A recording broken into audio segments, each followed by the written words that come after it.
আজ তোমাদের সাথে এক বিশেষ ভিডিও শেয়ার করতে আসলাম। তো দেখো, এখন রাত্রিবেলা আমি মেহুর ভিডিও দেখছি।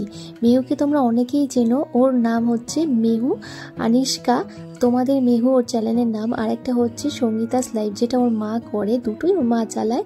তো আমি একবার রিকোয়েস্ট করব এই ভিডিওটা দেখার জন্য সকলকে, আর সঙ্গীতাকে নিজেকেও, যে মেহুর সব থেকে বড় ফ্যান আমার মনে হয় আর কেউ হতে পারে না। ছোট্ট 3 পেরিয়ে সবে 4-এ পা দিয়েছে মিহি, আমার মেয়ে। তো দেখো কিভাবে ভিডিও দেখছে। আমি প্রতিদিন এরকম শুতে যাওয়ার আগে মেহুর ভিডিও দেখি, বেশ মাইন্ডটা ফ্রেশ লাগে আর মনটা কিন্তু খুব ভালো হয়ে যায়। তো এরকমই আমি ভিডিওটা দেখছি, আর এখানে দেখো মিহি ওর ভিডিও দেখছে আমার সাথে সাথে। আর আমি তখনই বলেছি যে ওর বাবাকে একটু লুকিয়ে ভিডিও করে দিতে, তাই এই ফোন থেকে তো আমি ভিডিও দেখছি, আমি তো করতে পারবো না, তাই মিহির বাবা মানে বাবিয়া ওকে ওর ফোন থেকে ভিডিওটা করে দিচ্ছে। তো তোমরা শুধু দেখো কিভাবে ভিডিওটা দেখছে। প্লিজ যদি সময় পাও সঙ্গীতাকে বলবো একবার হলেও ভিডিওটা যদি পারো কোনোদিন একটুখানি দেখো, আর সবাইকে রিকোয়েস্ট করবো ভিডিওটা একবার হলেও দেখার জন্য। টাটা।